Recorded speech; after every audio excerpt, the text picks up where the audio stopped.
Makakausap po natin. Total, Pasko ho ngayon. Kunin ho natin ng mensahe ang Simbahang Katolika tungkol po dyan sa pagdidiwag na yan ng Pasko. Mga kapuso ngayon po December 25, 2025, si Father Francis Lucas po, Presidente ng Catholic Media Network. Ayan, ating po makakausap. Nasa linya ho nating Father Francis. Merry Christmas po sa inyo, Father. Good morning po. Merry Christmas, Orly, at sa lahat tayo mga tagapakinig. May napapansin lang ho sa ating mga kababayan, mukhang hindi pa rin nawawala yung bilang o dami ng ating mga kababayan na nagtutungo o umaattend ng simbang gabi. Yes. Magandang pagkakataon. Magandang ito'y ating unawain, lalo na sa isang bansa na talagang kinakailangan po kumapit po tayo sa Panginoon dahil kaliwat kanan po ang mga kontrobersyang nangyayari po sa ating lipunan Father Francis. Tama ka. Yung napakahalaga nga at madalas nakakagulat na ito yung simbang gabi every year. During pandemic ang dami pa rin nagpupumilit magsimba eh. Mm-hmm. Pero yung nakikita nga natin, halos lahat, pati sa mga probinsya, sa syudad, ay ang tao sa simbahan sa simbang gabi. Alas 4 ng umaga yun, ha? Mm-hmm. Yung iba, nagpa 5 o'clock. Ang nakikita ko dyan ay hindi na nawawala pa rin ang pananampalataya at pag-asa ng mga Pilipino na ang Diyos ay palaging nariyan para sila ay tulungan. Yung bang madalas na pag ikaw'y nagigipit, doon ka kumakapit. Mm-hmm. Ang karaniwan niyan, dahil sa novena at may hinihiling ka, ang hinihiling mo sa Diyos ay palaging bigyan ka. So, ang controversy naman ay kadalasan yung nalilimutan nating magbigay naman tayo sa Diyos ng pasasalamat sa pagkakaligtas sa atin, sa ating kasalanan. Kaya nga yung nakita ko mensahe sa atin dyan, ano ba talagang kahulugan ng Christmas, ng Pasko, ng panganak? Ang Diyos ay nagkatawang tao para tayo iligtas. Iligtas saan? Sa addiction. Mga addict talaga tayo sa pagkakasala. Patuloy tayo nagkakasala.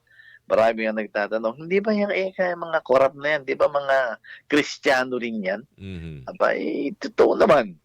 Pero bakit nga ganun ang nangyayari? Parang nawawala na yung konsyensya nila. Ang kaguluhan sa buong daigdig, alam mo, number 1 na dahilan yan, sapagkat ang marami sa mga tao ngayon, wala ng relihiyon. 1/4 ng buong sangkatauhan, 25%, ay walang relihiyon. At yung kung meron namang relihiyon, ay hindi na nila isinasabuhay ang paniniwala nila sa kanilang relihiyon. So parang ginagawa na lang nilang normal na gawain, pero yung pagsasadiwa at pagsasapuso nito, wala na ho talaga, Father Francis. Oo, kaya ginagamit lang yung relihiyon o yung Diyos, parang hinihingan palagi lang ng tulong pag nasa gipit. Pag wala na sa gipit, wala na, nalilimutan na, o kaya ay lip service na lang. Sinasabi lang. Pero hindi mo nang ginagawa ang alituntunin. At yun ang dapat nating pansinin. Yung narinig ko nga anyway, napag-usapan natin ito, Father Francis, ulitin lang natin. Yung kumukompleto ng simbang gabi dahil meron silang request na maaring matapos pag nakompleto simbang gabi. Parang ginagawa nilang wishing well simbang gabi. Correct.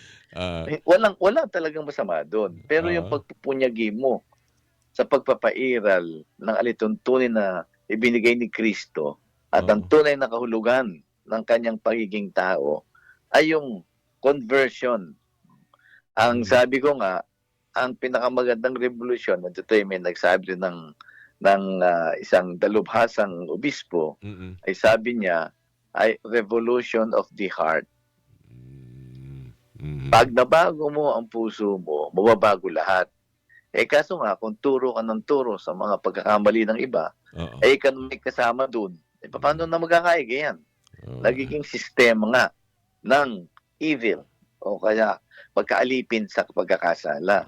At sunod ka na sunod, hindi sa Diyos, kundi kay Satanas. Alright, Father Francis, bilang Pangulo, ano po ang maaari nating maging hamon? Hindi lang, okay lang namang maghumiling, magsagawa ng kailingan, pero ano ating pwede namang ibalik para na rin maging maganda sa ikabubuti po ng ating pananampalataya sa simbahan at sa ating bayan, Father Francis. Ulit-ulit kasi na sinasabi rin na ang kahulugan ng Pasko ay pag-ibig. Mhm. Kadalasan walang kalagayan. Pero ang challenge nga ay harinawa yung ating disiplina at pagsasakripisyo upang yakapin at itulak ang tuwid na pamumuhay, ang tapat sa Diyos at hindi nawawala ng pag-asa na kaya natin gawin to bilang mga sambayanan. Mhm. Pero nagsisimula sa individual na tao na yung Opo. puso mo nang babaguhin mo, titingnan mo, Mhm. ito ba ay nasa alintuntunin pa ng Diyos? Ay nakakahiya naman pag hindi ko sinunod dito. Karumal-dumal na pag-uugali at pag-iisip na yan. Mhm. So yakapin natin muli ang pagmamahal ni Kristo sa atin at tayo'y tumugon sa pamamagitan ng pagpapairal nito sa ating kapwa at sa ating lipunan. Alright. Father Francis, maraming salamat po muli sa inyong binigyan ng pagkakataon. Magkausap po muli tayo. Thank you po, Father Francis Lucas. Salamat po Welcome, sa inyo. Orly. Ang Pangulo po ng Catholic Media Network, Father Francis Lucas, ang inyo pong napakinggan.